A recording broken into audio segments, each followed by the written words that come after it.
Talktainment Radio, worldwide sound. Talktainmentradio.com. We give you a reason to come. The world's greatest radio. We give you a reason to stay. Radio, the way it should be heard. You got the power. The views and opinions expressed are those of the host and guest and not necessarily those of TalkTainmentRadio.com, the management, the staff, or K&E World Network, LLC. Live call-in talk shows. Dial 1-877-932-9766 and join the conversation here on TalkTainmentRadio.com. This is the Compensatory Concept with Mr. Neely Fuller, heard exclusively on TalkTainmentRadio.com, the world's greatest radio. Radio, the way it should be heard. And now, Mr. Neely Fuller. If you do not understand white supremacy, which is racism, what it is and how it works, everything else that you understand will only confuse you. Only confuse you. Only confuse you. All right, welcome to TalkTainmentRadio.com. We go where you go on the world's greatest radio. You are now in touch with the Compensatory Concept with Mr. Neely Fuller, Jr., and I am your co-host, Mr. Bobby, and this is radio the way it should be heard. Today, we're going to have a fantastic show. We're going to answer your Gmails and answer your questions via the telephone. So get ready. You can dial right now at 1-877-932-9766. You can also Gmail me at the numeral 7, Mr. Bobby, BOBBY, at gmail.com. Now, you can hear and watch the Compensatory Concept. All you have to do is go to YouTube and type in the word Talktainment, hit the space bar and type in the word radio, scroll down to Talktainment number 2 live on YouTube, and watch the live broadcast of the show. You can do that. All righty. And also, if you'd like to hear the show in its entirety via podcast, you can go to facebook.com/Talktainment, and you can hear the entire program. Okay, with that being said, and on out the way, let's get the show going. Today, let's speak with Mr. Fuller, who is live from Washington, D.C. Good morning, Mr. Fuller, and how are you this morning? Good morning. I'm still learning. You are still learning. Okay, today we thought that we would have a show that would focus in on call-ins and also on Gmails. I have a stack of Gmails that are backed up, so we're going to focus in on that, but as usual, you will address any question. But before we do that, let's do this. We usually do what I'm getting ready to say at the 45-minute mark, but we're going to change it up a little bit. We want you to talk about your book, starting off, how you can get it, and any information that we need to know about your book, which is entitled The United Independent Compensatory Code System Concept. Usually we have for those that are watching on YouTube, we have it up, and we may still put that up where you can visually see that. But Mr. Fuller, speak on your book as we open up today's program. You can get the book by going to producejustice.com. What the book is, it's addressed to people who perceive themselves as victims of the system of white supremacy. If you don't perceive yourself as being a victim of white supremacy, the book in no way will apply to you. But you can get the book by going to producejustice.com, and it's addressed to the individual person. What an individual person can do, what an individual person can say, and what an individual person should at least think about before they speak or act on anything that's happening in his or her everyday existence here on the planet.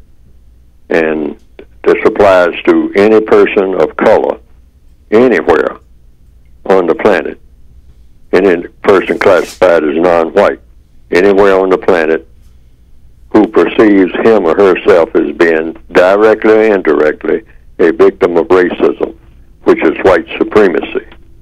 There's no other form of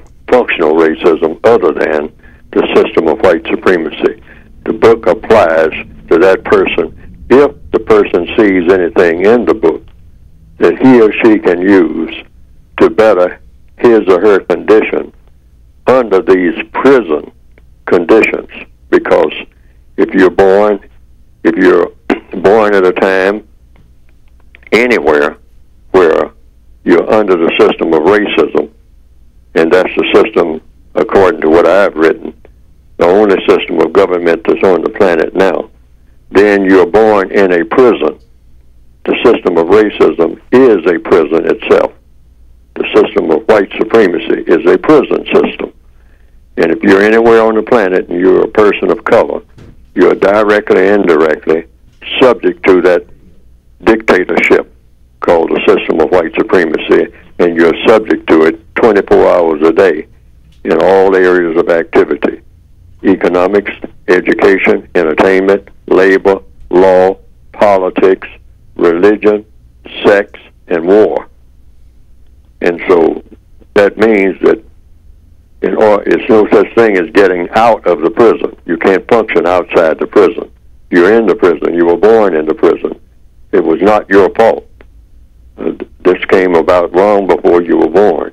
The system of white supremacy was set up long before anybody who is breathing now on the planet was here, white or non-white. And I'm not talking about all white people being white supremacists. I want to emphasize that. But I want to say that those who are white supremacists are the smartest and most powerful people on the planet. And they dictate in a non-constructive way what the existence of the people who are classified as non-white will or will not be doing during the entire time they're under their jurisdiction. And the book is addressed to the victims of racism about what the individual victim of racism can do about it, and the constructive things that you can do, because the white supremacists watch everything that a black person does, for instance, that is constructive, and they'll turn it into something that is non-constructive. That's in any area of activity. They'll just watch and see what you're doing. And if it looks like you're working in a constructive manner, they'll make a move to turn it in another direction so that whatever you started out to do turns out to be non-constructive, because they know that they can dominate anybody who is in a non-constructive manner. All right, because they know the difference between something that is constructive and something that is not. So non-white people doing anything that is non-constructive turns out to be self-destructive, and that's exactly what the white supremacists want. They don't ever want to see a black person doing anything of any constructive value. This is very important to remember. And the book is addressed to taking black people as best as possibly can into a constructive mode in all of the areas of activity as best you possibly can under these prison-like conditions. Here again, you can get the book by going to producejustice.com. That's producejustice.com. All righty. Producejustice.com is where you can get the book. We have a phone call. Line number 1. You are on with Mr. Neely Fuller Jr. What is your question? Hello? Yes, what is your question? Yes, this is Eric calling in from Cleveland. Good morning. Good morning. Yes, I wanted to ask Mr. Fuller a question about the importance of, in the book he explains several times that all non-white people are in a system of white supremacy. And at the same time, he also says that it is not as important as to really, if someone does not feel they are a victim of white supremacy, his book is only for those who consider themselves as such. My question for Mr. Fuller is it necessary to try to convince non-white people that they are victims of white supremacy? Alrighty. Mr. Fuller? Well, yes, it is necessary to do that, but what the book tries to outline is a procedure for doing it. You never talk about racism to a person that doesn't want to talk about racism. People usually want to talk about what they want to talk about. And logical that you should listen to a person talk about what the person wants to talk about if you're going to talk to the person. That's the polite thing. That's the courteous thing. That's the most constructive thing to do. But if the person is of color and he or she starts talking about anything, sooner or later the conversation is going to turn to something racial, because it has to. You can't ignore the environment that you're in. Like a fish trying to ignore water. The fish can't ignore water because the fish is in water. The fish has to deal with the water. That's the fish. That's the environment of a fish. It's just made that way. And the people who classify themselves as white, who started the system of racism, decided that they would set up a world system based on doing all the world's business on the basis of what color somebody was, and that they would dominate people who they classify as not being white. And so if a non-white person wants to talk about economics or education or entertainment, it's got to be in one of these 9 areas of activity. It's 9 areas, according to what I've written, that covers everything, I think.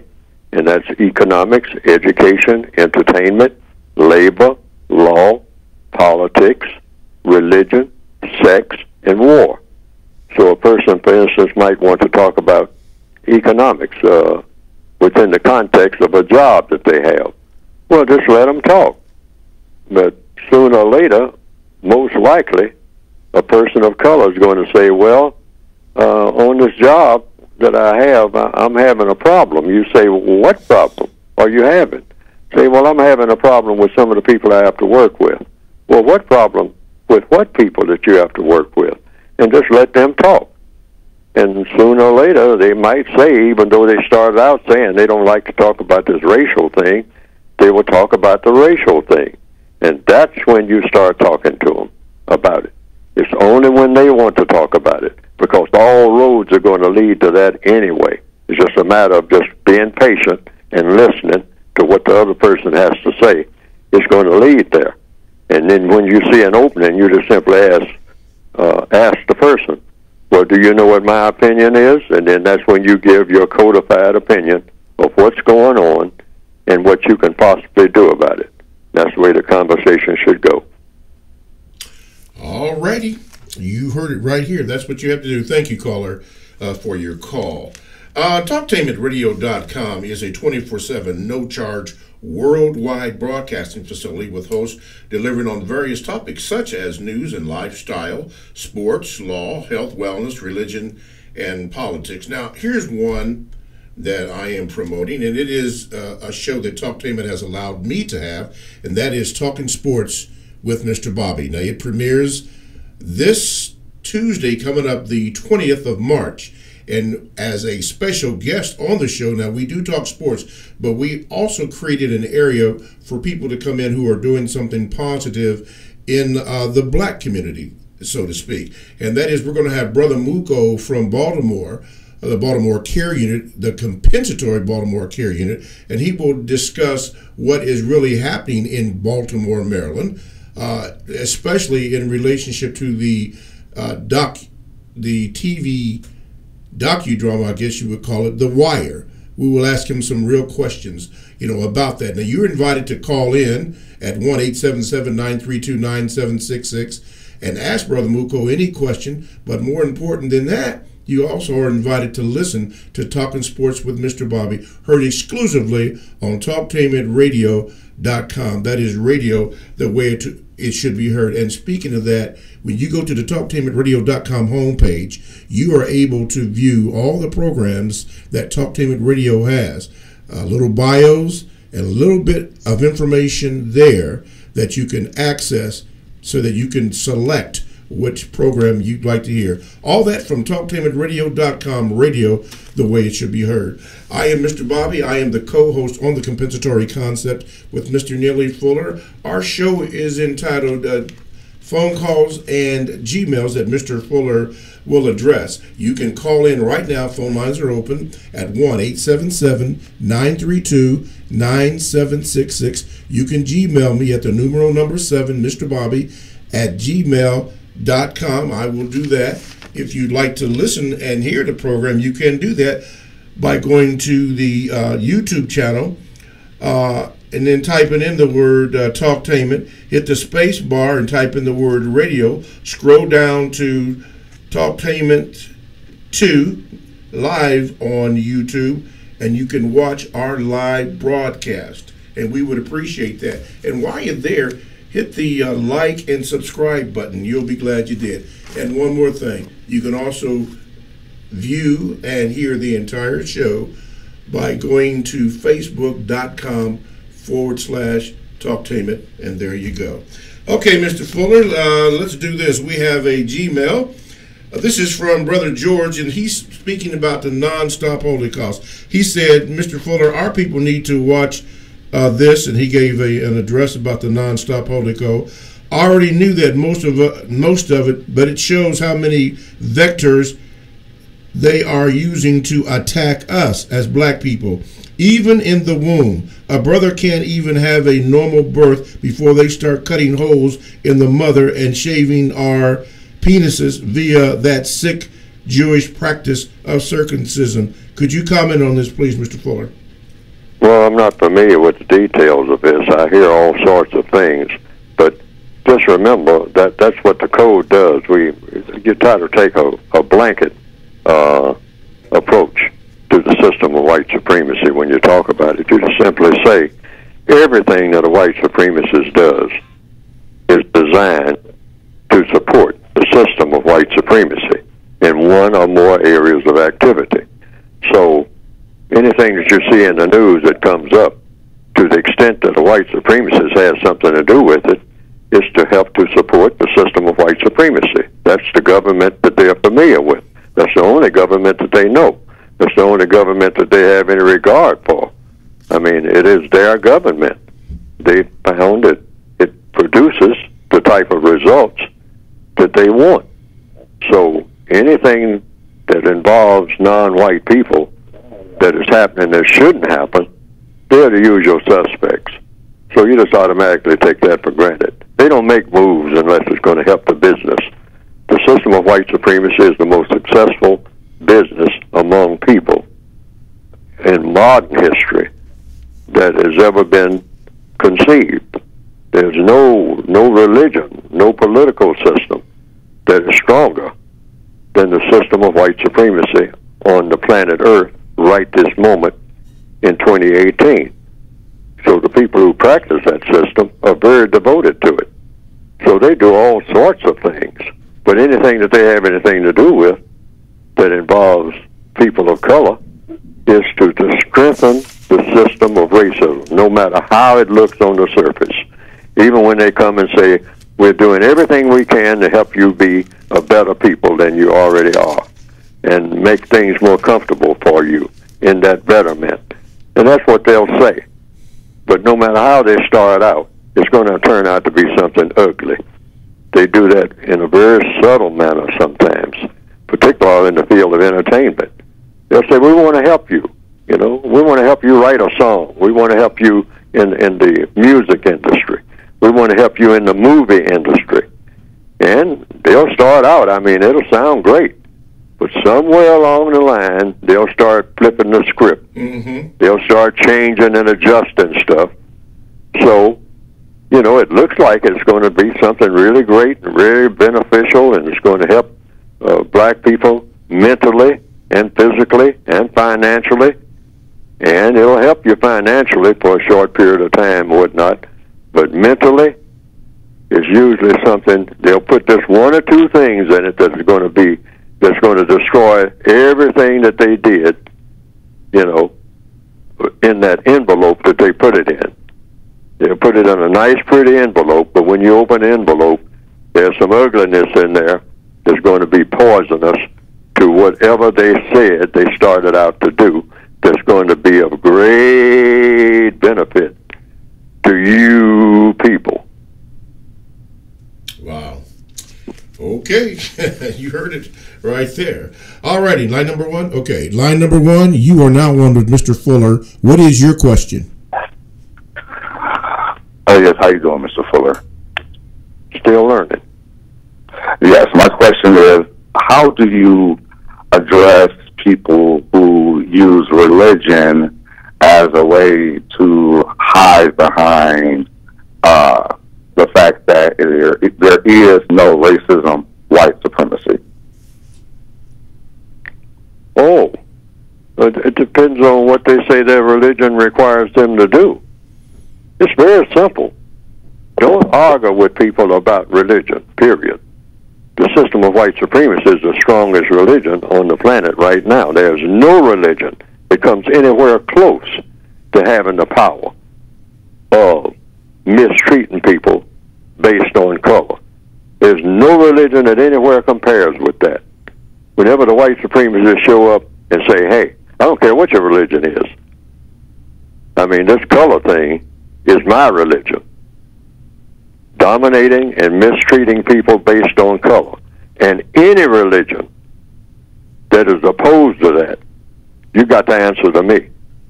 And so far, everybody has. Everybody of every great religion, no matter what that religion is. I don't need to name them. But you know what the great religions of the planet are. I mean, people who say that they have this religion, they don't go up against the white supremacists. Not with any muscle, but not with any really show that they're serious. They don't do it. They don't do it. They back down. They back down. They back down. They back down. All of them put together back down and say, well, you know, we'll, you know, that we'll, well, I don't know, we'll look into that. I mean, somehow, you know, we'll deal with it. We'll find, you know, some way down the road, maybe, you know. That's what has been shown. And you don't have to believe me, just look at it. I mean, you take one religion very prominent in the Northwestern Hemisphere, Christianity, and you still have something called, not a Christian church, you have something called a black church. Now just that alone ought to make you think. A black church? They say, well, it's a black church, but it's a Christian church. Well, wait a minute. What's that black thing got to do with it? Black church, white church. That white man went into a black church and killed black people because they were black. Mm. All right. Okay, well, wait a minute. What's a black church got, you know, wait, this is Christian. Everybody coming together in Christ. Well, and I've heard some black people kind of hint at this. Well, everybody under their own vine and fig tree, and I don't particularly like the way that they sing. Oh, now it's going to come down to cosmetics. Singing. You don't like the way that somebody sings? All right, style. You know, it's not about style. It's about substance. We're going to have to face up to this. I mean, really, seriously, because we are playing. We are playing, and we got to face up to that. That's probably why we're not being answered by what we say when we pray all the time, and nothing seems to change. Maybe our format is not correct. Now, either we're going to have a religion or you're not, because the white supremacists got one. In answer to your question, they got the strongest that the world has ever seen. And when they say we practice white supremacy, in other words, we practice what we preach. We just don't preach. We practice every bit of what we preach, and that is dominating and mistreating people of color, and we do an excellent job, and we don't fudge on any of it. We don't dance around any of it. We don't make excuses for the parts that we don't practice, because we practice all of it. Now, how many other people out here who say that they have a religion practice all of their religion 24/7 every day? Not like the white supremacists. In answer to your question, that's how you put it out there. And you ask people, what does your religion do in opposition to the system of white supremacy? The strongest religion in the world. Now you can have a discussion about which is the strongest religion in the world. and go by evidence, not by how you think you feel. Just have a discussion about it, but don't argue. Just have a discussion. Ask questions. What does your religion do about the religion of white supremacy? Sir, ma'am, and wait for the answer. So far, most people haven't done very much. Mr. Fuller, is it possible to have that discussion without arguing? Yes. Stay in the question lane. See, if the person keeps answering the questions that you ask, the truth will come out, and they will wind up saying things probably that they didn't intend to say when the discussion started. All you got to, because that's the way the truth comes out anyway. Just questions and answers. That's how all problems are solved, whether they're problems about religion or anything else. And this is why the court systems are set up, based on not just shouting matches. I mean, people do that on street corners and in meetings that they have, and town meetings and that type of thing. But in court, you have a certain sort of decorum. They're found out by trial and error. The best way to approach anything is through questions and answers. Patience. You know, it's another thing you notice in court. If you've ever been to court, things slow down. So you got to have a lot of time. Endless time. You know, you just tell the person, say, do you have enough time? See, we can't be in a hurry, because I got 1,000 questions that I'm going to ask. I'm not going to argue. I'm just going to ask questions. That's why you see people on television sometimes, and they say that guy is a real good interviewer. Why? Because he doesn't make any statements. He just asks questions. And when I saw that guy on TV or that lady on TV the other day, she was just asking one question right after another. She never made a single statement. And that person who was trying to hide something kept trying to answer those questions and got to the place where the person didn't want to answer any questions anymore. Why? Because now it's getting rough. Those questions are getting rough. All right? If you don't believe it, you can try it yourself. Just keep asking questions. Don't limit your questions. And and even ask. And when the person says, "Well, you're asking too many questions," then you say, "Well, can I ask one more question?" And if the person says yes, then you say, "How many questions are too many?" Mm-hmm. See, because all problems are solved. This is without exception. This is a law of the universe. Through the process of questions and answers. There are no exceptions to that rule. I don't care what kind of problem you're trying to solve. You can solve it through enough questions and enough answers, but it's got to be enough. It might be 50 questions with 50 answers that finally lead to the final answer, or it can be 500 or 2,000 before you finally get to that clincher question. Mm-hmm. And that clincher answer, that final answer, because it's the final answer to everything. Mm-hmm. All righty. Let's do this. JL, Jane Lance, your question or your Gmail is next coming up. But how about this? TalkTameAtRadio.com. We go where you go. Check us out on 94.1 WGRN. Podcasts are available. All you have to do is download the Talk Payment Radio app to your cell or to your tablet. That's radio the way it should be heard. Stick and stay. Don't go away. Coming up next, emails and more of your questions and phone calls. All this on TalkTameAtRadio.com.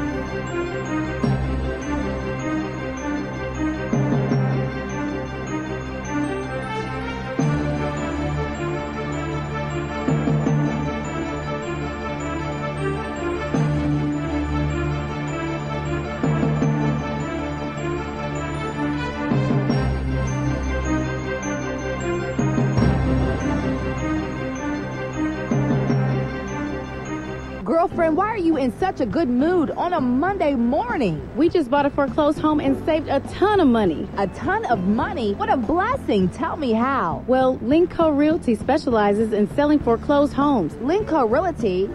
I've heard about them on the radio. Yeah, that smart people buy foreclosed homes ad. Don't they have that website with all those vacant government and bank-owned foreclosed homes? Yes, that's repohomelist.com. And they have lenders with purchase and repair money, even down payment assistance and credit repair. No money down, plus purchase and repair money? What's the number? 614-375-2289. Record low interest rates make some homes cheaper than rent. Well, Bill wants a new home. Can Linco Realty help us? Yes, Linco Realty can sell you a new home in over 50 communities around Central Ohio. They've been in business for over 35 years. Wow, you've really been blessed. Yes, we have, and you can too. Call Lincoln Realty today at 614-375-2289.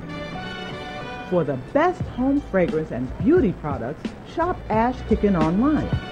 That's ASHKICKIN. Made with 100% natural quality ingredients and handcrafted with your family in mind, Ash Kickin products are better than those other guys. Ash Kickin candles, incense, body butter, face moisturizer, and hair moisturizer are priced just right, and you can get yours at 10% off with coupon code TALK17. Support this 100% black-owned business and get your home and body smelling and feeling all right. That's ASHKICKIN. Shop Ash Kickin online at www.ashkickin.com. Are you ready for a high school that allows you to work at a place that is right for you? Are you ready to earn a certification in healthcare, business, or manufacturing while achieving your high school diploma? Then you are ready for Life Skills High School, a free public school option for high school students 16 to 21 years old. Learn more about your free high school educational options at lifeskillshs.org or call them at 1-800-888-7992. Life Skills High School, education that fits your life. Every year, June marks the beginning of two busy seasons, summer and wedding season. If you are legally changing your name, you need to apply for a replacement Social Security card reflecting your new name. This is easier to fix now when you first change your name than years from now when you retire. So go to our website at www.socialsecurity.gov/SS number or call us at 1-800-772-1213, TTY 1-800-325-0778 to find out what specific documents you need to change your name and apply for a replacement card. If you or someone you know is abusing drugs and or alcohol and want to stop the abuse, contact APDS at 1409 East Livingston Avenue. Office hours are 9 a.m. to 8 p.m. daily and 9 a.m. to 3 p.m. on Saturday. APDS is certified by the Ohio Department of Mental Health and Addiction Services and primarily funded through the Adam H. Board. Fees are based on your income and Medicaid is always accepted. For more information, call 614-253-4448.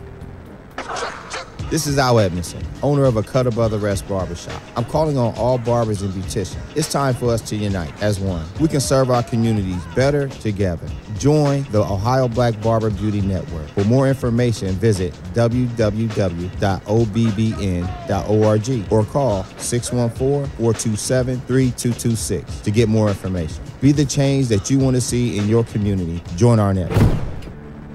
I've got the water, energy bars, and camera. I think we're set for the hike. Almost. We need to protect our skin. Don't forget your wide-brimmed hat and sunscreen. All right. I've got the hat. I've got SPF 30. Will that work? Yeah, anything 15 or higher is good. Just make sure it says broad spectrum.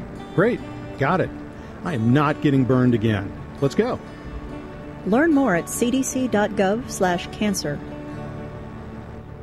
Live call-in talk show. Dial 1-877-932-9766 and join the conversation here on TalkTimitRadio.com. I think I'm entitled. You want answers. I want the truth. You can't handle the truth. Go ahead. Make my day. You got the power. Alrighty, TalkTimitRadio.com. We go where you go. Download the TalkTimitRadio.com app to your cell or to your tablet. That's radio the way it should be heard. I am Mr. Bobby. I am the co-host on the compensatory concept with Mr. Neely Fuller Jr. Our topic today actually is your phone calls, which Mr. Fuller will address, and also your E or Gmails that I will read, and he will also answer that. The phone lines are open. You can call by calling 1-877-932-9766. You can Gmail me at the numeral number 7, Mr. Bobby, BOBBY, at gmail.com. You can also hear and see the live broadcast of this show, The Compensatory Concept. All you have to do is go to YouTube and type in the word Talktainment, hit the space bar and type in the word radio. Then scroll down to Talktainment number 2, live on YouTube, and watch the live broadcast. And while you're there, hit the like and subscribe button. And also this, if you want to hear the program in its entirety on a podcast, you can do so by going to facebook.com/Talktainment, and the whole program will be there.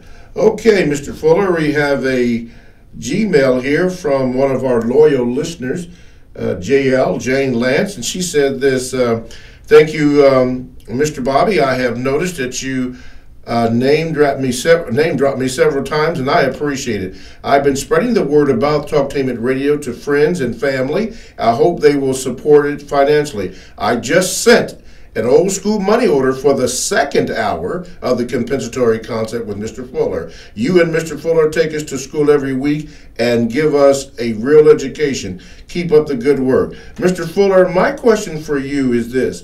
I'm a logical black woman. The more logical I am, the more it seems to bother some white folks. When I'm working, reading, or just minding my own business, they try to get my attention. I see them staring at me out of the corner of my eye, but I continue doing whatever I'm doing. When they finally realize that I am not going to approach them, they approach me and start questioning me. They usually ask, "Why are you so quiet?" or "Are you okay?" several times. Why do they do this, Mr. Fuller? What do they want from me? Thank you for taking the time to answer my questions. Well, in other words, on a job situation, if I understand the question, yes, they approach and they, what is it that they say? Always pay attention to what people say. Well, they did. They said, "Why are you so quiet?" or "Are you okay?" Answer the question. See, all problems are solved through the process of questions and answers. And that's a question that can be asked. Is there a problem? You can just ask the person, is there a problem? What problem? Who's causing the problem? What can we do to resolve the problem? And if they would say it to me, I mean, well, you're not very talkative. Well, how do you want me to be talkative? Is that a problem? And they say, well, we're kind of social around here, and you're not very social. I'm just saying hypothetically what the person might say. I don't know what the person is going to say. Yes. But always listen to what the person says. Don't try to read into what the person's intentions are. That's a mistake. And definitely don't make any statements. Stay in the question lane. What am I doing that I should not be doing? What am I not doing that I should be doing? Well, you should be more talkative. Why? Okay. More talkative about what? What do you want me to say? Why do you want me to say it? And what do you expect the constructive result to be of what I say?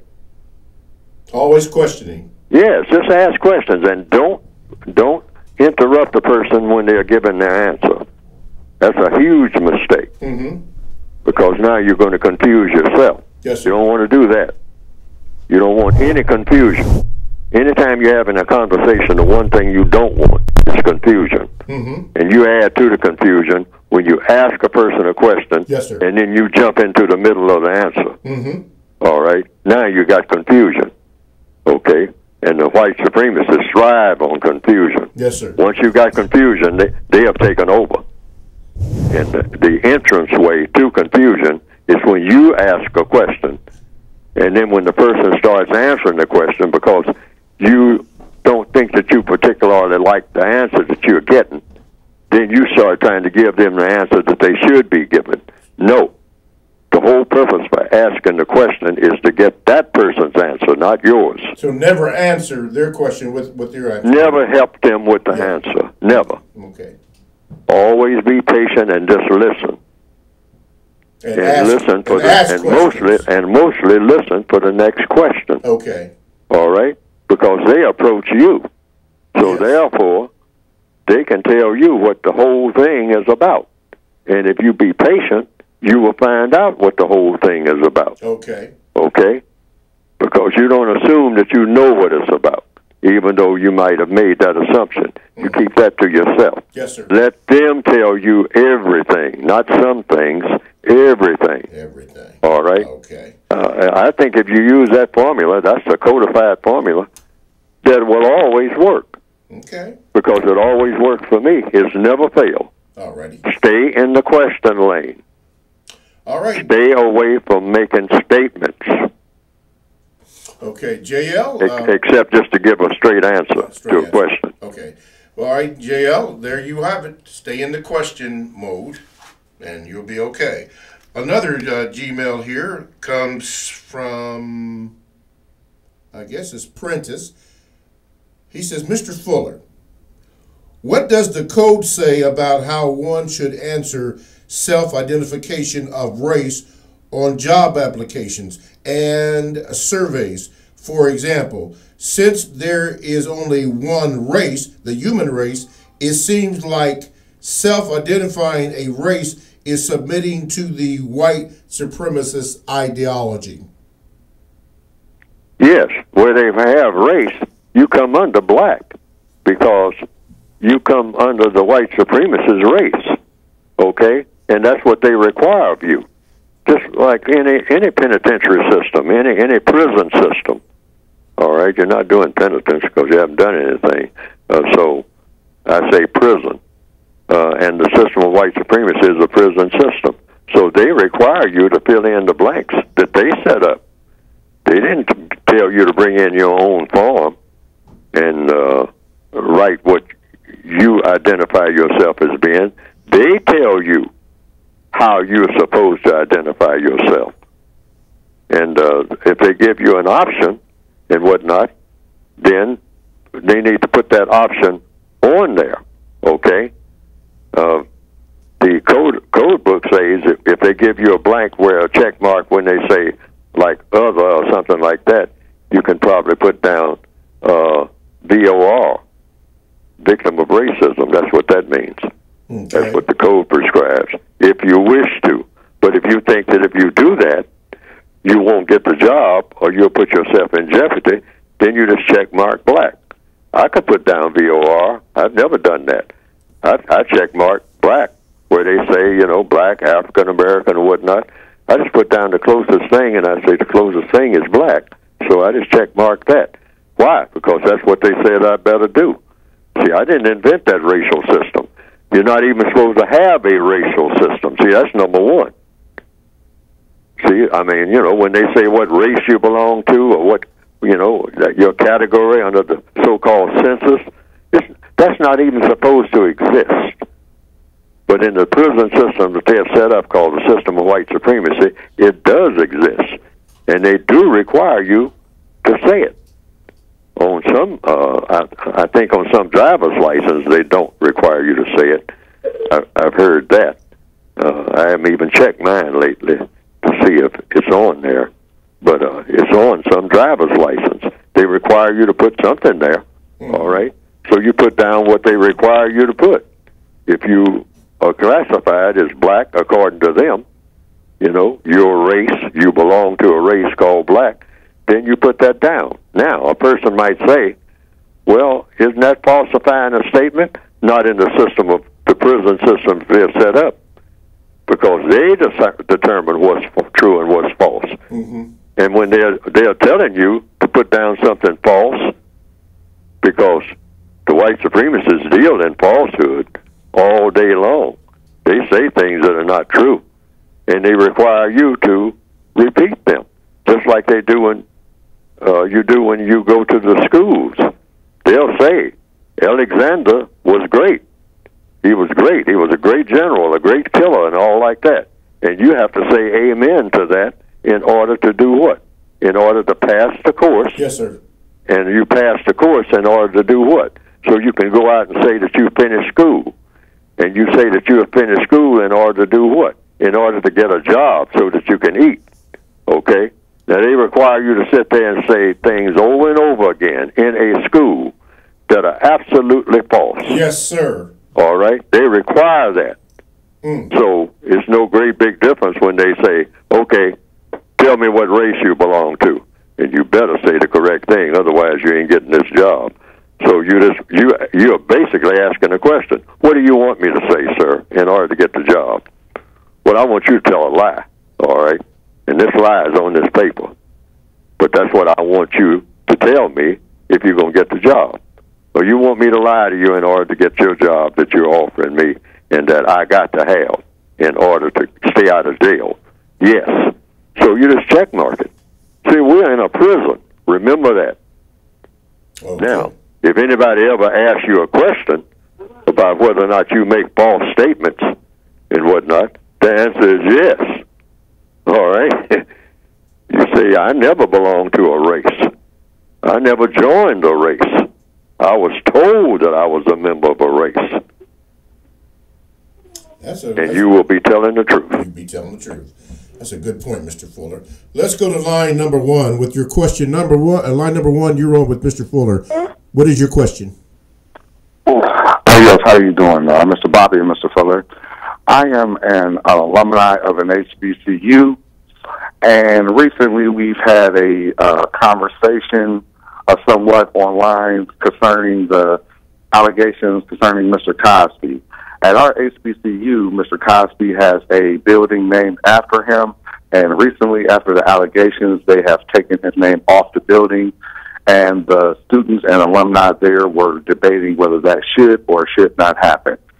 Mr. Fuller, my question to you is, my stance on it was that this was all confusion and that we really should concern ourselves with the work that the people have done, the tangible work that the people have done to help that school, rather than their personal choices or lifestyles.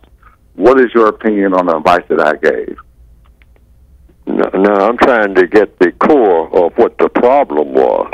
The problem was that you were going to have a discussion or something about the discussion was whether or not Bill Cosby's name should be taken off of a building that he had donated to the HBCU.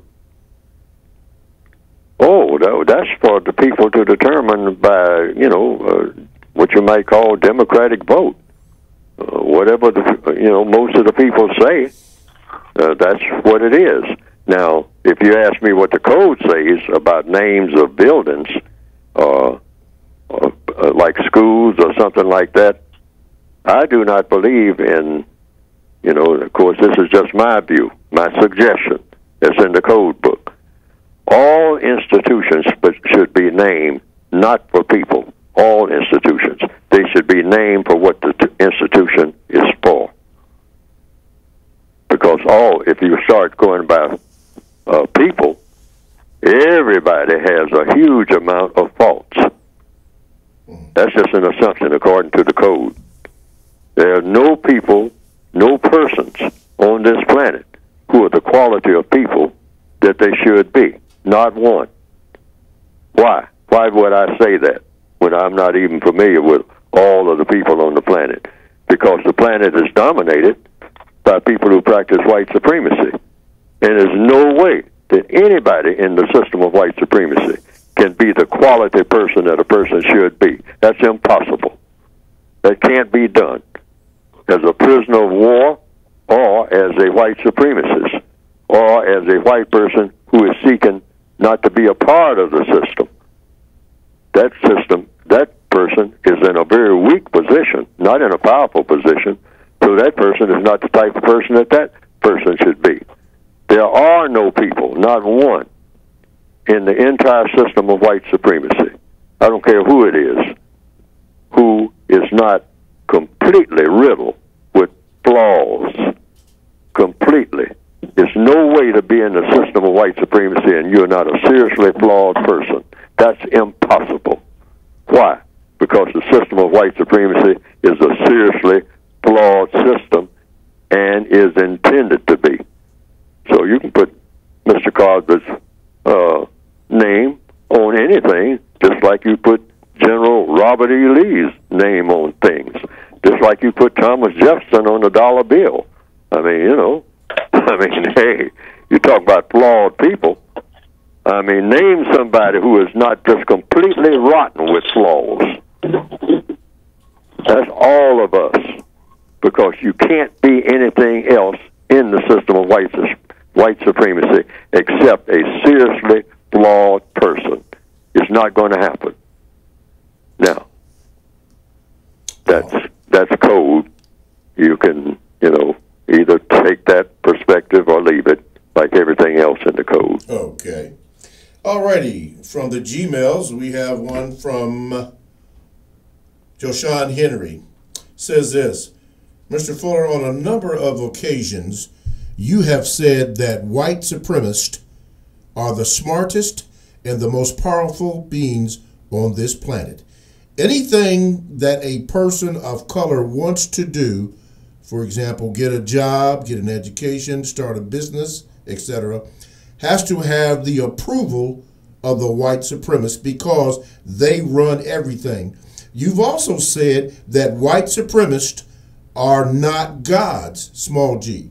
So I'm confused. What is the difference between God, capital G, and white supremacists? And who is more powerful? Well, the creator of the universe, the white supremacists. I'm just going by the information that has come to me in the little time I've been on this planet, which is a very short time. But I have learned from everybody that nobody is more powerful than whatever created the universe, including white people. Some force created everything that we're looking at: rocks, mountains, clouds. I know I didn't do it. If I did, I don't remember it, and I can't take credit for it either because I don't remember it. I mean, so I can't say that I did it, and I can't even name who did it. And I haven't run across anybody who said that they did it, white or black, white or non-white.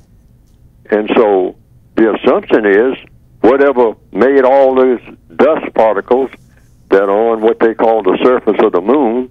I've seen white people on television who say that they have been to the moon and they discovered different things there that they didn't know were there.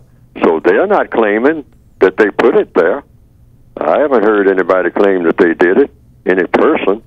So there is a force that is much greater than even the white supremacists, which most white supremacists will say there's a force greater than them. But when it comes to non-white people, the white supremacists themselves have said, in no uncertain terms, repeatedly, yes, we are not superior to God. They say that. They say that in their Ku Klux Klan meetings and all like that. They say that they serve God. And this is the context in which they usually put it. The way I've heard it passed down for generations, and that is they say that God made white people to serve God. This is the way I've heard it. God made white people to serve God and made black people to serve white people. And if everybody just leaves it alone and stop all this hooping and hollering and screaming and trying to change it, everything will work out just fine. God made white people to serve God. That's how I've heard it over and over again. And God made black people to serve white people, who then in turn serve God. In other words, if you want to get to God, you got to go through white people. And they say now this is what some white supremacists have claimed. And if you just keep it that way, everybody will wind up happy. Just all you black people just do what white people tell you to do. White people will then go and check with God. God will tell them what to tell us as black people. And if we just leave that alone, that'll work smoothly for everybody. And they say that when you look at the evidence, it shows to be true. They say that white people go and pray to God because God's not going to listen to no black people trying to come directly to him. I mean, wait a minute, where are the white folks? All right? You go through them to get to me. That is what the white supremacists say. That's their gospel. And they say the evidence kind of shows that that's got to be true because they say, look at where we are and look at where the black people of this planet are. Wait a minute. They come to us for everything. So their God tells them to mistreat black people? Say that again? So their God tells them to mistreat black people?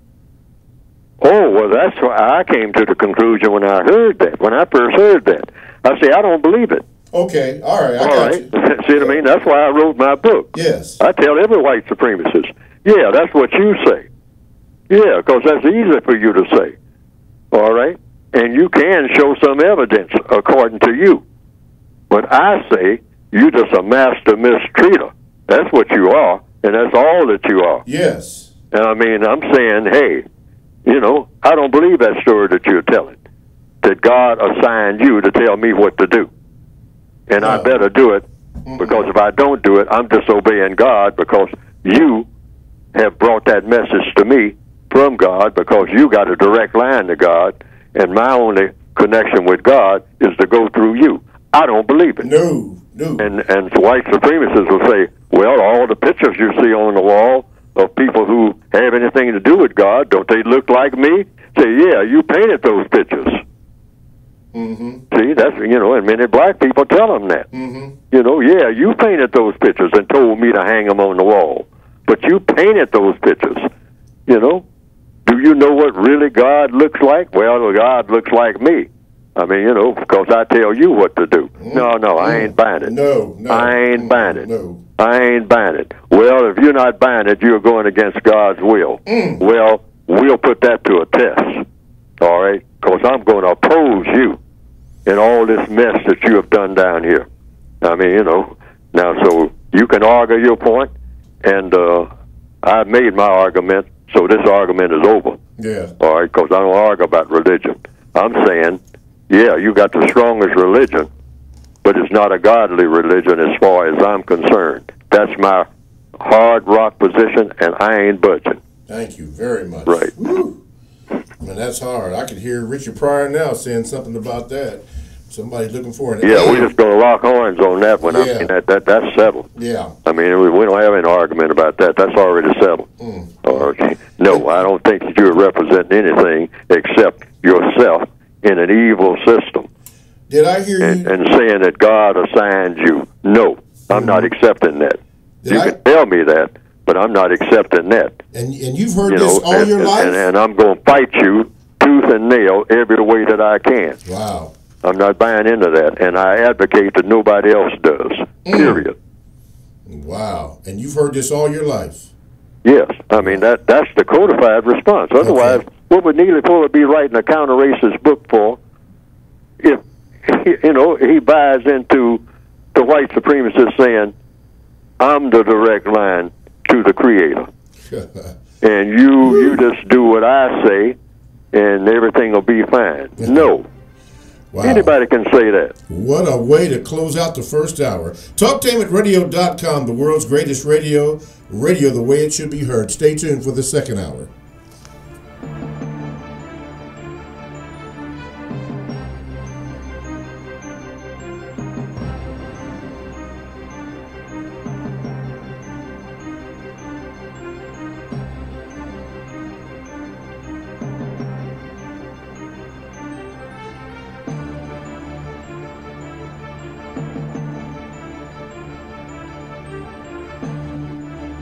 Thanks for listening to the Compensatory Concept with Mr. Neely Fuller, heard exclusively on TalkTainmentRadio.com, the world's greatest radio. The most important question in all racial matters is why. One should always ask it. Radio, the way it should be heard. You got the power. The world's greatest radio. TalkTainmentRadio.com. Talktainment Radio, worldwide sound. TalkTainmentRadio.com. We give you a reason to come. The world's greatest radio. We give you a reason to stay. Radio, the way it should be heard. You got the power. The views and opinions expressed are those of the host and guest and not necessarily those of TalkTainmentRadio.com, the management, the staff, or K&E World Network, LLC. Live call-in talk show. Dial 1-877-932-9766 and join the conversation here on TalkTainmentRadio.com. This is the Compensatory Concept with Mr. Neely Fuller, heard exclusively on TalkTainmentRadio.com, the world's greatest radio. Radio, the way it should be heard. And now, Mr. Neely Fuller. If you do not understand white supremacy, which is racism, what it is and how it works, everything else that you understand will only confuse you. Only confuse you. Only confuse you. Good morning again, and welcome to the second hour of the Compensatory Concept with Mr. Neely Fuller, Jr. I am the co-host, Mr. Bobby, and this is Radio, the way it should be heard. Now, the second hour is the donation hour, and that's the time when you can make a donation for the second hour of production of the Compensatory Concept with Mr. Fuller. Now, we have some reoccurring sponsors: Brian Gadsden, Eric Williams, BW Gifts down in Houston, Texas, Helen Nance, Don Michener, and Jane Lance are reoccurring members, and you could be one too. All you have to do is go to the TalkTainmentRadio.com homepage. There is a donation button down on, I think it's the right hand side. All you have to do is hit it and donate to the second hour of the Compensatory Concept with Mr. Neely Fuller Jr. Mr. Fuller and myself are not compensated by anyone, by your donations, or by TalkTainmentRadio.com. We do not get anything for that. This is what you wanted, the second hour, to be presented because of your questions, and you love Mr. Fuller's answers or suggestions, and so a second hour was created. So that's what you do. Hit that donate button and donate any amount that you want to. We're not going to tell you what to invest in the program, but if you think it's worth it, then send a check or money order, and all the information is on the screen how you can do it, and it is tax deductible. Okay, with that out the way, let's get back into the program. The program today is entitled Phone Calls, which Mr. Fuller will answer, and your emails. He's answering them and has been, and it's been completely off the hook, that good.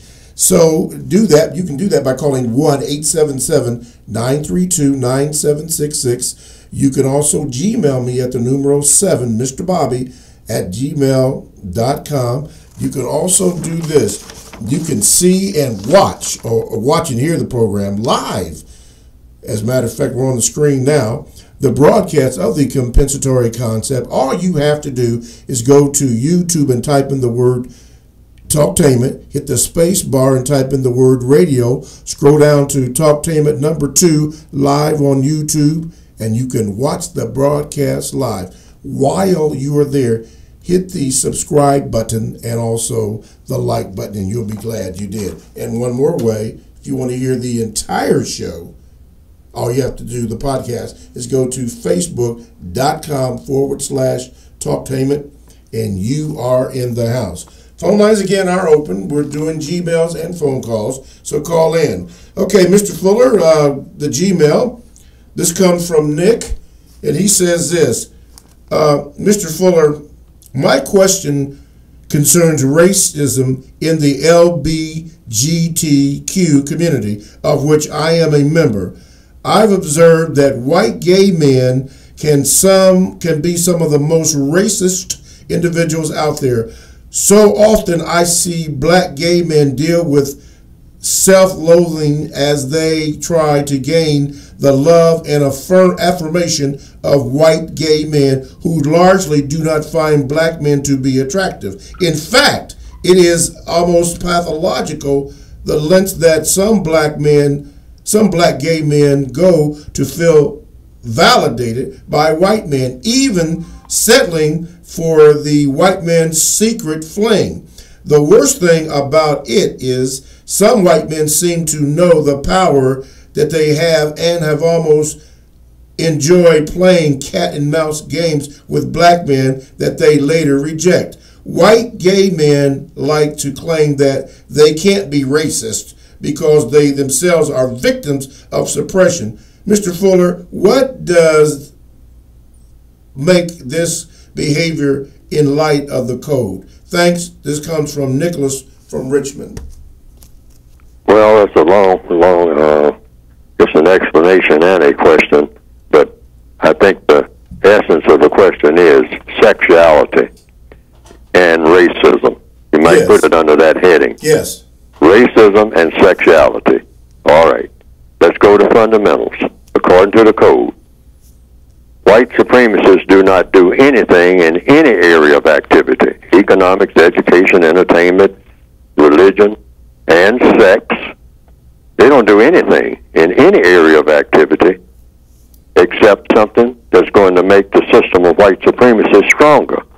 And when you look at television, when you look at all the magazines, when you look at some of the shows that they put on and whatnot, cross-dressing and all that, spectacular, you know, they got black people leading the pack, all right? Now, and anything dealing with LGBTQ and a whole bunch of other alphabets that they're going to add down the line, I have a bunch of them, hypothetical ones, listed in the code book. I say they might come up with as many as 200 different types of sexualities.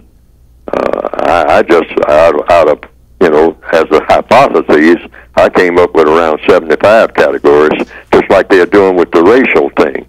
They're adding to the number of races, the number of different people of different races, to the list that they originally started out with, which was 1860. I think in the Northwestern Hemisphere, it was black, white, and mulatto. Now, the last count, I think, is around 21 categories, okay? And now they're going to have even more with the next census in the Northwestern Hemisphere. I don't know about other parts of the world. But getting back to the basic question, what the white supremacists do when they get ready to put the system of white supremacy on a more sound footing. Confusion is the main thing that they want. So you add to confusion in the field of sexuality by adding the categories of sexuality. All right? People have been people for thousands and thousands of years. Some people say millions of years. All right? People have been existed on the planet. All right? But the white supremacists, in their need to give more power and retain the strength of the system of white supremacy, thrive off of confusion. So they do this in religion, they do it in economics, they do it in education, they do it in entertainment, and they most certainly have to do it in the area of sex. So they say, hey, you know, there's no such thing as sex in reality. I mean, that's mostly a figment of people's imagination. Now, they just came up with this. I mean, they're pushing it hard, okay? And they're pushing it off on the non-white people of the planet. And they're grabbing the intellectual non-white people, the black people who are scholarly. I mean, school teachers, preachers, and all. They're grabbing them first because they know that once they grab them, they can get the others to follow. So that's where they're doing it. And plus, they're doing it in the field of entertainment. They're pushing that real hard. Okay? Turn on television and whatnot, you see all kinds of programs where they got, you know, they're hand-picked black people and whatnot. I mean, and there's no reflection on the black people themselves, because the white supremacists are orchestrating all of this. They're saying, hey, you come in here with a new form of sexuality for you black people, and we'll give you money. And you put on television. I mean, how much money do you need, boy? You know, how much money do you need there, lady? You know, you're a black lady and whatnot, distinguished, and help us to spread this gospel of, you know, flexor-sex, scatter-sex, you know, invisible sex, all kinds of sexuality. I mean, you know, this male-female thing, that's old-fashioned. I mean, I don't know who thought that up. That doesn't even make sense. I mean, you know, I mean, why should they hog all the credit for sexuality? No, we got all forms of sexuality out here, and they should be recognized. And we're coming up with new forms. Every 15 minutes we come up with a new form that need to be recognized. They're there all the time. They just haven't been recognized. Push them to the forefront. And what you have as a result of this, truth be told, is what the white supremacists want. Like in all other areas of activity. Mass confusion among non-white people that's designed to destroy. It's going to keep us away from being universal man and universal woman. Because now we are showing some signs of being constructive people. They want to kill that. And one of the major ways of killing that is through sexuality. Sex is a very strong urge. And when you can divide it and twist it and turn it upside down and inside out and scatter it all over the place, I mean, you got mass confusion in sexuality. You will automatically have mass confusion in religion, in economics, in education, in entertainment, in politics, in all the other areas of activity. The white supremacists are scientific. They know this. So, what are they doing? Systematically, they're producing, you might say, and I have this in some of my notes, white male anuses as being superior to and more so-called sexually desirable than black, non-white vaginas. I'm going to say that again. White male anuses, this is where they're going to finally go, are superior to and more so-called sexually desirable than black vaginas. The basic message is white male anuses are the new black vaginas. Wow. I'm going to say that again. White male anuses are the new black vaginas. Black ladies, your vaginas, according to the white supremacists, are going to be made obsolete. Wow. Obsolete. Your vagina is going to be considered worthless.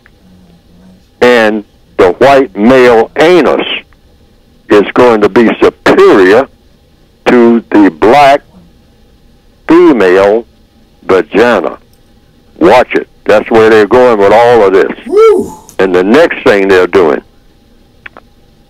black, non-white vaginas are going to be obsolete, functionally ornamental, generally obsolete, particularly and preferably when presented in a masculinized body. In other words, the black male is going to be considered a being with an artificial vagina. That's the way to go with him. Ooh. All right? And start off with the ornaments. Like when you see the average black male, it's a holdover from the last 20 years of a entertainment thing, but now it's a sexualized thing. Black male, when black male comes on television, he's supposed to have earrings. You know, plenty of white men sitting up there without no earrings, even though they may be gay and whatnot. But the black male has to have these ornaments that are traditionally assigned to females. All right? You know, get your hair a bit longer. I mean, you know, hair is too short. Have it hanging down to your shoulder so you look exactly like your sister when she comes out of the beauty parlor. All right? We have 2 generations of that we don't even pay attention to. We just say it's a style. But it's the white supremacists who are behind this. All right? They know how to play behind the scenes and pull the puppet strings. Just like the symbolism that goes on the cover of the book, The Godfather. I mean, you know, the strings are pulled from somebody behind the curtain. Okay? What we call black culture, the white supremacist has a whole lot to do with black culture. That's why it's a failed culture. Yes, it is. It's a failed culture. It's failed to solve problems. Black culture is rotten. All right? Almost to the core. The culture that we brag about. Because it doesn't solve problems. That's the measure. A culture is supposed to solve problems. We don't solve any problems. We have the black people. When you mention black people, everybody thinks of problem makers, not problem solvers. So now, what about the white vagina? It's the new real estate.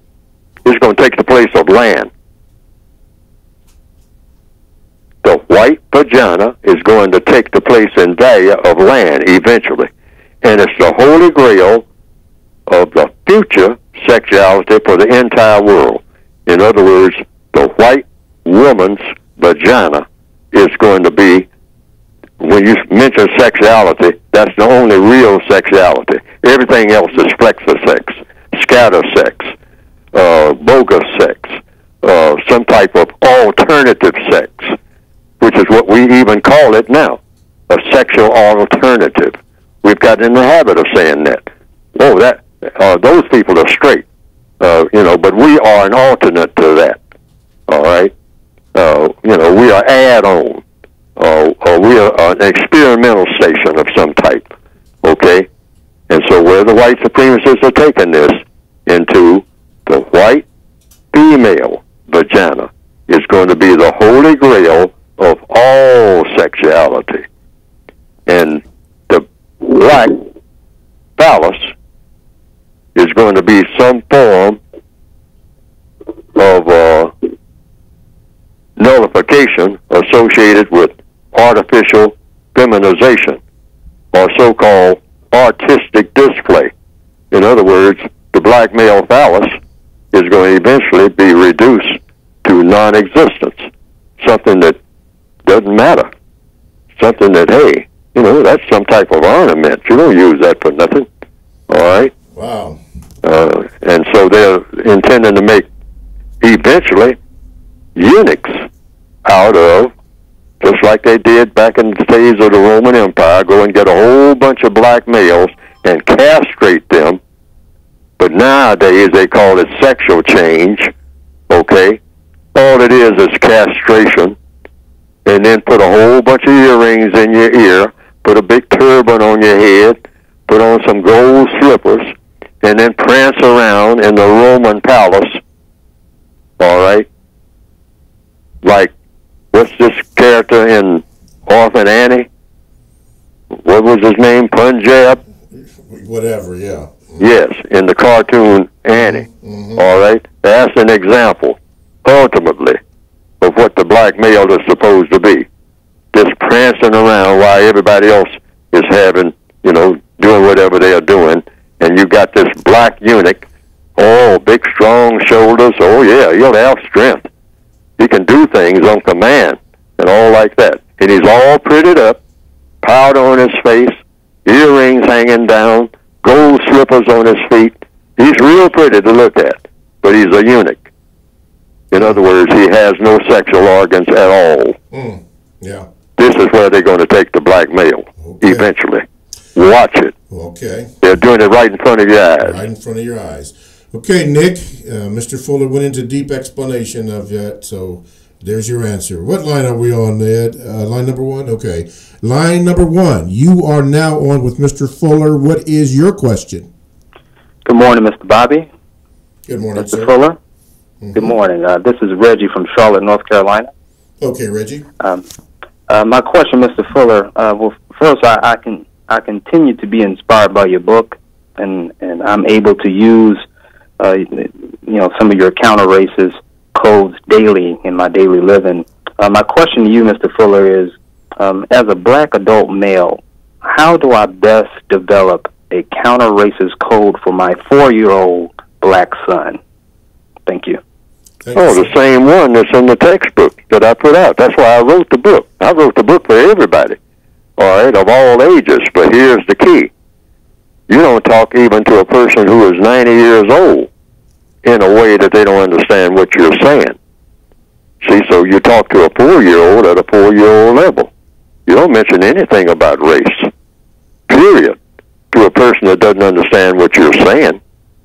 So you wait until that person, and this is the procedure according to the code, brings it up to you. That's the time to start. Now, I found that worked. It worked for me. I wait until the person mentions race to me, and that's persons of any age.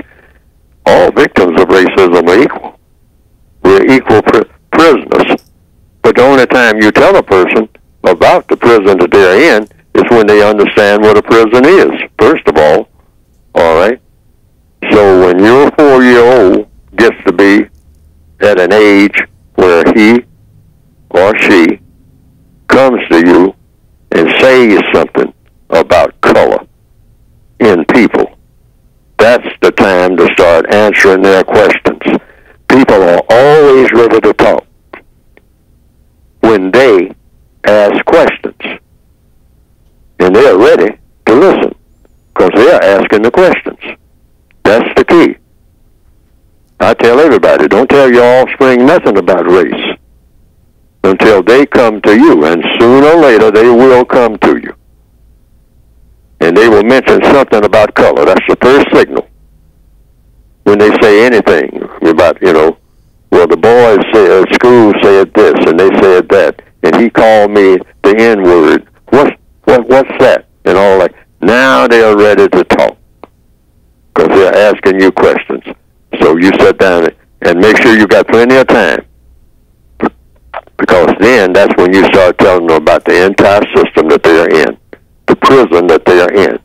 Get that straight real early, because that'll serve them all the rest of the way, because they'll have an understanding of the world that they're in, and they won't get tripped up like most black people. We're told too late about the system of racism as it being a global system, and that we are drowning in it, okay? Because we don't want people to feel bad. But we're not in a feel-good situation, and that has to be told. Mm-hmm. Okay. And the sooner, the better. But don't tell them too soon, because then that does damage. Now, what is too soon? They don't understand what you're saying. They hear what you're saying, but they don't understand all the ins and outs, and they don't grasp the big picture, and then the small elements in the big picture. You have to talk to people at a level of their understanding, and that's whether it's a 4-year-old or someone who's 90 years old. If you're telling a person about computers, you want to tell them in such a way they understand what you're saying. You're not just throwing words out there just because you know the words to say. No, you want them to understand everything that you're saying. That's how I grade myself on this program. I grade myself. I've never gotten beyond 2 stars out of 4. That's how I grade myself, because I don't think that I stay focused, and I don't think that I make myself clear. So I'm always striving to get those 4 stars. And the whole time I've been on the radio and on this internet, I've never gotten more than 2.5 stars according to my own grading system. Because this is business, it ain't personal. Right. Alrighty, TalkTameRadio.com is a 24/7, no-charge worldwide broadcasting facility with hosts delivering on various topics such as news and lifestyle, sports, law, health, wellness, religion, and politics. Now, here's one show that I'd like to develop, and it is my show. It's called Talking Sports with Mr. Bobby, heard exclusively on TalkTameRadio.com. It will premiere on March the 20th. Of this year, 2018, and our guest will be Brother Muko from Baltimore, and he will be discussing the compensatory care unit and the things that go on in Baltimore. So stay tuned for the Talking Sports with Mr. Bobby, heard exclusively on TalkTameRadio.com. As a matter of fact, any shows that Talktainment has, all you have to do is go to the TalktainmentRadio.com homepage, and there you can look up any program you want to, bios of all of us, and it is very interesting. You can select whichever one you want. All that from TalktainmentRadio.com, radio the way it should be heard. Phone lines are open. We are discussing your Gmails and your questions. Call 1-877-932-9766. Gmail me at 7, Mr. Bobby, BOBBY at gmail.com. You can hear the Compensatory Concept live. All you have to do is go to YouTube, type in the word Talktainment, hit the space bar, and then type in the word radio. Scroll down to Talktainment number 2 live on YouTube and watch the live broadcast of this program right now. And you'll see on there, you'll see a picture of me, and also in the right-hand corner, you'll see the compensatory book, the United Independent Compensatory Concept book right there. You can see that. And as a matter of fact, as we go into the second part of the second hour, Mr. Fuller, usually we do this at the 45-minute mark, but we're going to do this now. We need for you to discuss your book and how we can get it and all the latest information on it. Oh, well, you can get the book just by going to producejustice.com. And all the information you need is right there for getting the basic textbook and an additional volume. It's really an addition to the basic textbook. Some people just get the basic textbook because that's adequate within itself. But some people want a little more in the form of the word guide, and that's why I wanted to get it in just one volume. But then the book would be too thick to carry around. So I had to put it in 2 volumes. And I reluctantly did that because I don't believe in writing a whole lot of books. In fact, the code says one problem, one book. I mean, and that's what I tried to do. I tried to crowd everything into one volume.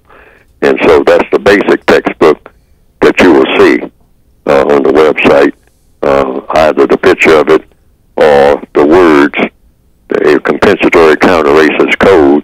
And then the word guide is the compensatory counter-racist codified word guide. It tells you how to use words, how not to use words, what questions to ask when other people use the words, and, and just generally words that have something to do with racism, either directly or indirectly. Words that might be important. Some of them are not directly associated with racism, but they are indirectly associated with racism in all areas of activity. So I put a lot of words in there that a person say, well, what is this word doing in this word guide? It doesn't have anything to do with racism, but everything has something to do with racism, directly and indirectly. But words are very important. The white supremacists understand this, and they dictate. They control people's minds through the use of words. So you have to be alert to some of the key words. Certainly, I don't have a book. That word guide doesn't come anywhere close to having even a large fraction of the words that should be there. But then you'd have to have a book that you'd have to have roll it around on a cart, like some of the books you see in libraries and whatnot. You have to have, you just can't do it. You can't lift the book. It would be so heavy. The English language is loaded with a lot of words. But I tried to pick out some key words. That's why I call it a guide. And so it can lead you to discover other words and how to use them. Words that you will even change the definitions to. Like I have a definition for the word justice that you won't find in any dictionary, I don't think. And that is, justice is you guarantee that no person is mistreated, and you guarantee that the person that needs help the most gets the most constructive help. Now that's a definition for justice that I didn't get out of any book. I just made it up myself, because I say it makes more sense than any definition of justice I have ever seen. And if someone comes up with a better one, I will adapt that one. Because words are nothing but tools. Tools to do what? To get a job done. And so in a synopsis, you can go to producejustice.com and you can get the basic textbook, which is segmented into 9 areas of activity about what you can do as an individual person to help to, I hope, to destroy the system of white supremacy and replace it with the system of justice worldwide. That's what I wrote my book for. Okay. And to do it at an individual level. All righty. Go to producejustice.com. Okay. TalkTainmentRadio.com. We go where you go. Check us out on 94.1 WGRN. Podcasts are available. Download the TalkTainmentRadio.com app to your cell or to your tablet. That's radio the way it should be heard. All righty. We are going to be coming up next. Some more phone calls and some Gmails that are really important. So stay tuned after all this.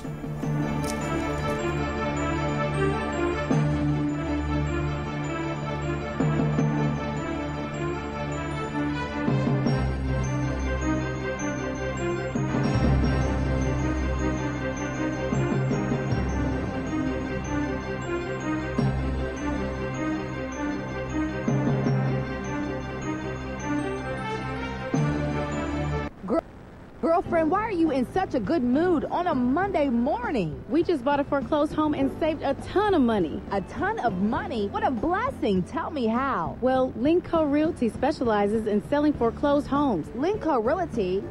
I've heard about them on the radio. Yeah, that smart people buy foreclosed homes ad. Don't they have that website with all those vacant government and bank-owned foreclosed homes? Yes, that's repohomelist.com. And they have lenders with purchase and repair money, even down payment assistance and credit repair. No money down, plus purchase and repair money? What's the number? 614-375-2289. Record low interest rates make some homes cheaper than rent. Well, Bill wants a new home. Can Linco Realty help us? Yes, Linco Realty can sell you a new home in over 50 communities around Central Ohio. They've been in business for over 35 years. Wow, you've really been blessed. Yes, we have, and you can too. Call Linco Realty today at 614-375-2289.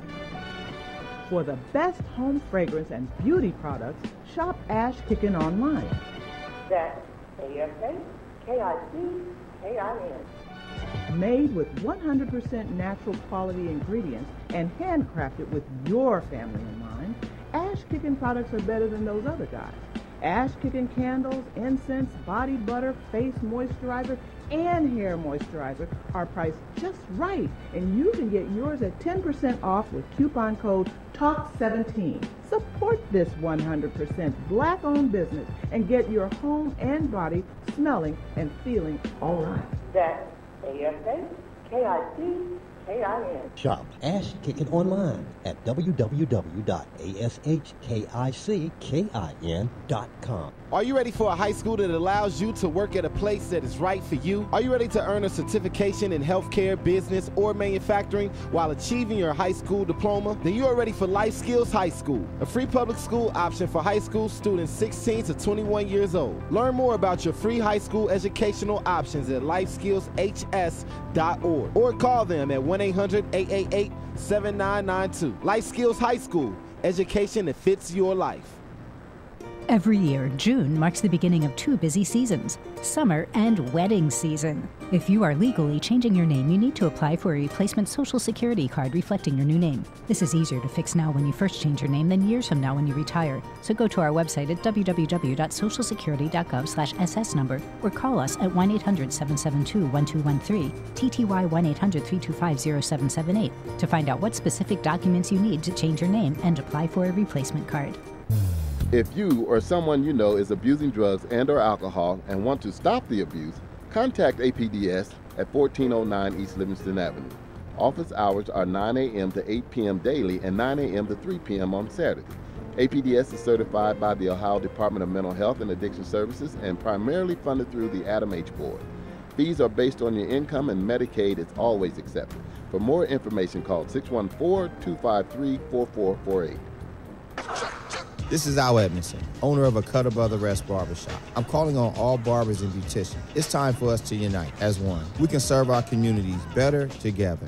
Join the Ohio Black Barber Beauty Network. For more information, visit www.obbn.org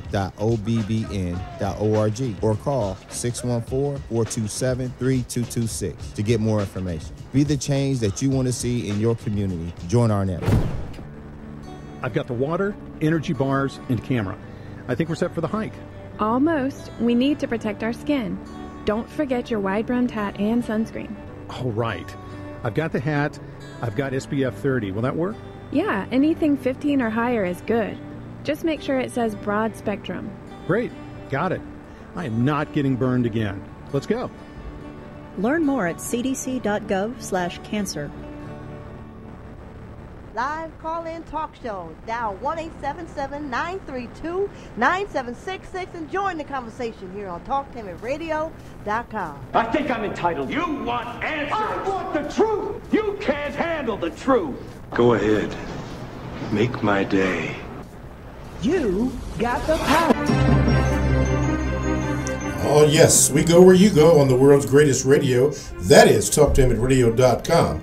And as a matter of fact, you can download the TalkTameRadio.com to your app, or to your cell phone. That's radio the way it should be heard. I am Mr. Bobby, the co-host on the Compensatory Concept with Mr. Neely Fuller. Our program show today is phone calls and Gmails, which we are taking. You can get in contact with the show by calling 1-877-932-9766, or you can Gmail me at the numero 7, Mr. Bobby, BOBBY @gmail.com. If you want to view the program or listen to us live, you can also do that, and I will give you that information when I find the paper because I messed it up. Oh, here it is. Thank you, Mr. Bobby. All you have to do is go to the YouTube channel, type in the word Talktainment, hit the space bar and type in the word radio, then scroll down to Talktainment #2 live on YouTube, and then you can watch the broadcast live. You can do that. And also, while you're there, hit the subscribe and also the like button. And if you want to hear the whole program in its entirety, you go to facebook.com/Talktainment and you can do it. Okay, let's go to the phone lines here. What line am I on? Number one? Okay, line number one, you're on with Mr. Fuller. Go ahead with your question, please. Good morning. Good morning. I wanted to address a question that is in the YouTube chat. The question is, why does white supremacy allow black people to have large sums of money?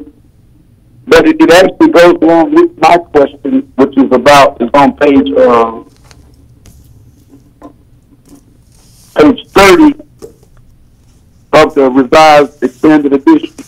Okay. I didn't get that question.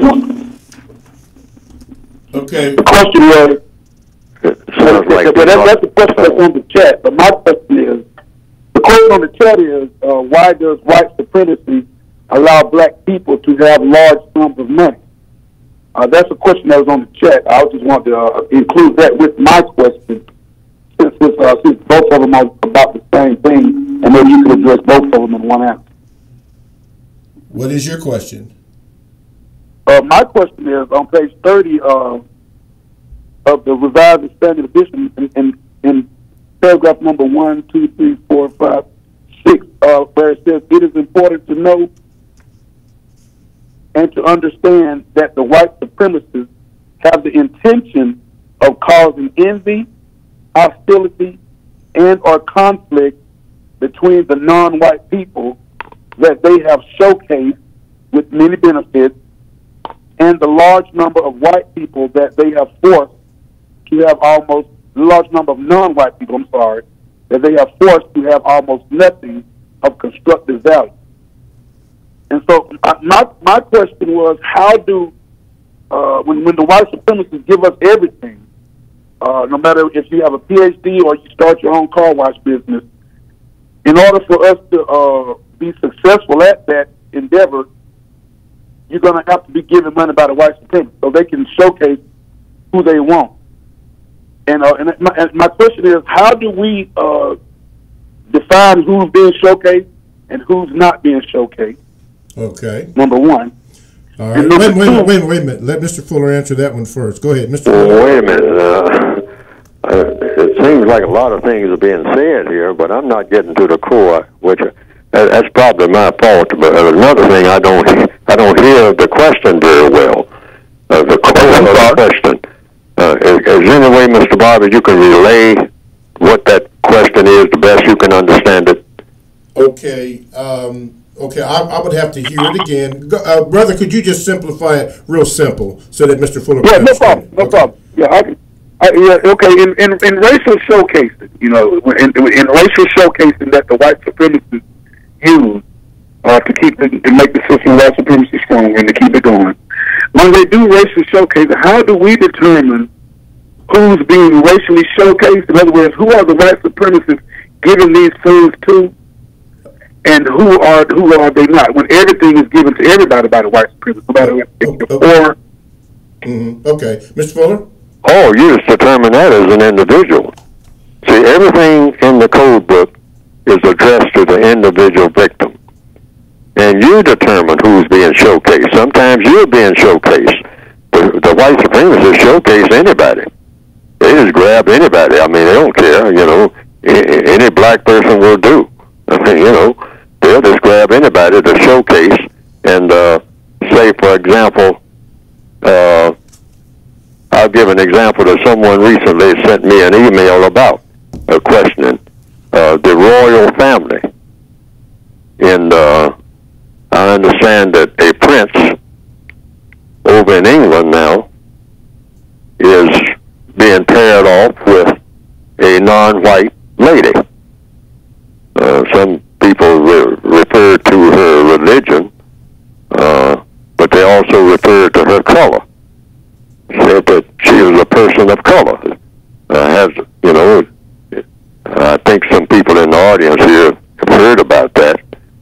And there's a prince in England now who's going to be paired off with a female who is of color. Now, what the code book says about that, presumably that they're going to be engaging in sexual intercourse and all like that, that's a white supremacist move. And that's showcasing. That's showcasing. That's showing that that's a real example of racial showcasing according to the code, according to counter-racist logic. That if this is going on, any type of sexual intercourse between a white person and a non-white person is going to make the system of white supremacists stronger. Why? Because it's happening within the system of white supremacy. If it wasn't happening within the system of white supremacy, then it would just be, to use a cliche saying, boy meets girl, so to speak. I mean, even Steven. They're all equal. But in a prison system, it's equivalent to a warden having sexual intercourse with a prisoner. It's a power play. So that just adds to the power to the system of white supremacy. And that's showcasing. Now, why is that showcasing done deliberately? It's to give the impression to all the other non-white people on the planet that color doesn't matter. It gives that impression. Now, that's a chessboard or a checkerboard move by the white supremacists, because it's all about perception. It's all about making impressions. That's what showcasing is, making an impression that may not have any substance to it. But a lot of non-white people will say, well, racism is not a dominant feature, and, that used to be. I mean, that's not anything. You got a prince that's going to be paired off to a black person. I mean, you got black presidents. You got black people in positions of power all over the world. So who are these lunatics going around talking about racism as the dominant feature in the affairs of the people on this planet here in 2018? And that's exactly the effect that the white supremacists want things like that to happen. That's why they have racial showcasing. It's to give the impression white supremacists are not white supremacists, that white supremacy doesn't exist, that it is long gone, is to give that impression to whom? The victims, the people who are still in the racial prison called the system of white supremacy. Mm-hmm. And they'll use anything that will give that impression. Yes. So how do you spot it? You spot it whenever you spot it. You can just say, oh, that looks like an example of racial showcasing. Why? Because the white supremacists don't do anything deliberately unless it's going to give strength to what is already in place, the system of white supremacy. What's your second question, sir? Okay, my second question is, why does white supremacy allow black people to have large sums of money? Mr. Fuller was talking about, particularly in the previous program last week, he's like, they're giving out a lot of money to a lot of non-constructive black people doing non-constructive things, and he said expect more to come down the pike. You just answered the question yourself. The key term there you used was non-constructive. Oh, yeah, as long as black people are doing something wrong, you go to, if you're a black person and you go to a white supremacist, suspected racist rather, any white person that you suspect being a racist, and that person has money, you sit down and make a proposal that's going to be very destructive to non-white people. And they will practically say, here's my checkbook. Put the figures in that you need. They're practically doing that now. I mean, people, you can probably experience it yourself just by doing it. Just make sure that it's going to be something that's going to make black people crazier than they already are. All right? It's going to work against us. And the white supremacists now have reached that point of desperation. Hey, if you got a real excellent proposal that's going to really do a job on black people when you put it out here, you tell me not only how much money you need, you tell me how much help do you need. I'll get you all the expertise help among white people, first class help, if it's going to do harm to non-white people. And I mean do it up in a real pretty package. I mean, because black people go for something that they say is pretty or attractive. They go for the bling-bling, anything that glitters. They're very primitive-minded people. They don't think ahead. They're not thinking about how things are going to be 50 years from now or 500 years from now. No, we white supremacists, we plan 500 years ahead. We know what people are going to be doing because we make the plans for what they're going to be doing. And you come to us with a proposal. I mean, you black fella, and if you show us where it's going to be all done up in a pretty package, but it's going to be completely rotten in the interests of black people, and you can name your price. And we see some symptoms of examples of that. All right? I don't need to point them out. You just watch for yourself. And just ask the question. Now, this thing that I'm looking at that's supposed to be the latest thing, is it really constructive for black people? Or is it something that's made to look like it's constructive? What effect is it actually going to have? If not immediately, somewhere down the road. Wow. Alrighty. Let's go to the Gmails. This is from Brother Chambers in so-called French Guiana. He said this, Mr. Fuller, thank you for your time and patience. I have somewhat of an understanding that where you are coming from as an elder. I assume that a man of your experience is not going to spend time focusing on the negative. However, I feel that those who have benefited from your work, like myself, should defend and preserve it from manipulation. I'm grateful for your response to my question last week. And by the way, I finally got both the word guide and the textbook, and I shall begin reading it. Mike, see, again today, Mr. Fuller, I saw on YouTube someone doing something with your work around the 2240 mark. Thank you for addressing my concern. However, I was wondering if you could ask whether what are you going to do about it, Mr. Fuller, or is Talktainment considering legal action, because clearly the individual making the individual is not crediting you, Mr. Fuller, and using your work for profit. Whilst I agree with you, Mr. Fuller, about how to reference other people's work, if we as followers of the compensatory code do nothing, we are sending a message to individuals that it is okay to manipulate the message from your work. And I don't think that's good. Come from Brother Aaron from Spain. Mr. Fuller? Well, it looks like I'm going to have to do this quite frequently, and I've done it before. I have said on the air, and I'm trying to get more outlets in order to expand that word. I wrote my book for people to use as individual persons, but not to put their ideas in and mix them with my ideas without making a distinction between who is saying what. The white supremacists do that type of thing, and they're going to be doing that with the work that I put out.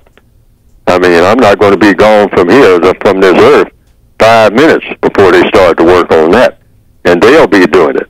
They'll be doing it if they think there's anything to it at all worth paying attention to, or if they think people are paying attention to what I'm doing, or they may think that somewhere down the line people will pay attention after I'm gone. So they already got a plan for that, and that is the plan, to distort what I have put out here. And I'm saying any black person who's going to help them do that is an agent of what they're doing. They're not doing anything but just taking us right back where we started from, which is zero, which is, in the system of white supremacy. You're not helping at all to solve the problem. You're adding to the problem. Everybody who is doing that are planning on doing it. It's okay as long as you have your ideas, which you're supposed to do. That's what the code even advocates. Put your ideas out there. You can have my book right there in your seminars and whatnot, which I advocate that people do, right in the colleges and everywhere. Say, okay, this comes from Neely Fuller. This is some stuff that he put out here. So you tell the people that. But then, when you get ready to say something that you're putting out here, you say, now, this is not Neely Fuller talking from this point on. Because Neely Fuller said this, and he said that, and he said the other. Now, some things I agree with, some things I don't. And I'm talking now. So I'm going to tell you what I think about the issues. All right? You're not either criticizing or uplifting what Neely Fuller's done. You're just citing what Neely Fuller said. And people can take it or leave it. Then you draw a huge line between what Neely Fuller said and then what you are going to say. And don't just repeat what Neely Fuller said and then say that you are saying it. Because all you're doing is repeat what Neely Fuller said. And make it a problem. So you might as well just say, this is what Neely Fuller said. Otherwise, you're not being honest. Yes. And the code requires that everybody be truthful in what they are doing and why they are doing it. Okay? Just make the distinction. I quote Mark Twain. I quote Frederick Douglass. I make a distinction. I say, look, I'm quoting Frederick Douglass. This is what Frederick Douglass said. He's gone. He's not here to speak for himself. But this is the words that he left behind. This is what Malcolm X said, because I heard him say it, or I read that he said it. And if somebody printed it, and it's something that he didn't say, well, that's on the person that printed it. But I read that that's what Malcolm X said, all right? Yes. And I'll say this is what Malcolm X said. Yes. I won't say this is what Neely Fuller is saying, all right? After I looked at it in the paper and saw this is what Malcolm X said, then I said what Malcolm X said, and put my name on it, and then start making money off of it. Yes. No. Yes. Stop doing that. All of the people out here who are doing it, stop doing it. You are not solving the problem. You are not even helping to solve the problem. You are helping the white supremacists to do what they do best, cause confusion. All right? Now, I welcome black people even to contradict everything that Neely Fuller says. If you see that there's a contradiction, if you see that what you're saying is better, yes, stand up and recite exactly what Neely Fuller said, and then you say, now this is what Neely Fuller said, but Neely Fuller don't know what he's talking about. Now, I'm going to tell you what I got to say, all right? Or you can say, this is what Neely Fuller says, and I agree, if you do agree. But I have some added things to say, all right? And then you start from there. It's very simple. And if you're an honest and truthful person, and you want to be forthright with the people that you're addressing, and not send out a whole lot of false messages, just make that distinction. Neely Fuller said this in his code book, or he said it on Talktainment Radio, all right? On what date, if you have the date. And just say that, okay? And then you say, now that I've told you what Neely Fuller said, I got a list of things here that I'm going to tell you that came from me. And then you say what you got to say. But don't mix the two up so that people can't make the distinction between what Neely Fuller said and what you are saying. Mm-hmm. And there are people out here, it's been reported to me, who are doing that. And the number is growing. Yes. And you are helping the white supremacists when you do that. Yes. When you do just one time of that type of thing, you're helping the white supremacists, and I want that on the record for all time, that that's what you're doing. Yes. And you should be considered as a person who is set out to do that, because that's what you're doing. That's what you're doing. Because I've told you the procedure, the codified procedure. Make a distinction between what Adam Clayton Powell said and what Neely Fuller said, and what Frederick Douglass said, and what the head of the Ku Klux Klan said. Make a distinction, and then say what you have to say. Mr. Fuller, I can tell you for a fact, because I have heard it, that even when this show is over, that last dissertation you gave will probably be edited out, because they don't want the people who they're getting monies from to hear what you had to say with your own words. I've seen it, and it is very disgusting. This brother from Spain wrote in and told me this, and then I went and checked out, and numerous others, and they know who they are that are doing this type of thing. I specifically wanted to read that letter because this is a worldwide thing. This brother just got both of your books and is reading it, but he's concerned that your message will be distorted. And I think that's a shame for those who are doing this type of activity. It's just not good. But like I said, this will be edited out of their broadcast. As soon as we get off the air, trust me, they have already edited whatever they wanted to edit. So they won't even, the other people won't even hear it. That's why we want you, listeners, to listen to TalkTainmentRadio.com, because you hear what Neely Fuller has to say. Not an edited version, not a cut version, what Mr. Neely Fuller has to say, unedited. We don't script this show. I don't call Mr. Fuller and ask him this, or he doesn't tell me what to say. It's all live, just the way it is. The compensatory concept with Mr. Fuller. Well, Mr. Fuller, we're about a couple of minutes left with the show.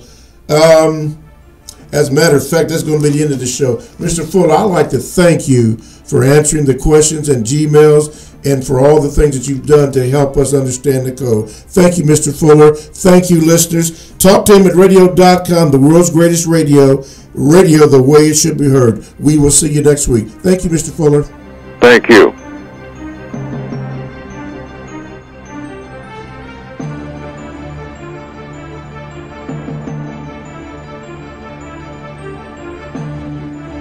Thanks for listening to the Compensatory Concept with Mr. Neely Fuller, heard exclusively on TalkTainmentRadio.com, the world's greatest radio. The most important question in all racial matters. Why? One should always ask it. Radio, the way it should be heard. You got the power. The world's greatest radio. TalkTainmentRadio.com.